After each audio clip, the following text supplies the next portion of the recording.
ليس التوحيد ما يقوله علماء الكلام والمنطق، إن التوحيد هو إفراد الله بالخلق والرزق والإحياء والإماتة والتدبير، هذا توحيد الربوبية، وهذا ليس هو المطلوب.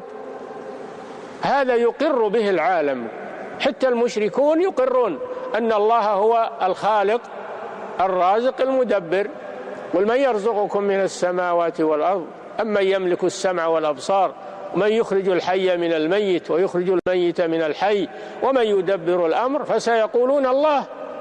المشركون يقولون الله، اللي يعمل هالأعمال هذه هو الله، لا أحد يشاركه فيها، ومع هذا هم مشركون في العبادة.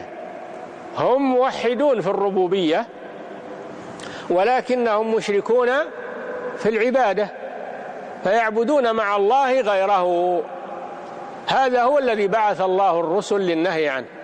الرسل ما قالوا للناس أقروا لله لأنه هو الخالق الرازق، هم يقرون بهذا بلا طلب، وإنما يقولون لهم اعبدوا الله ولا تشركوا به شيئا. هذا الذي بعث الله به الرسل، وهذا هو التوحيد المطلوب، هو التوحيد المطلوب.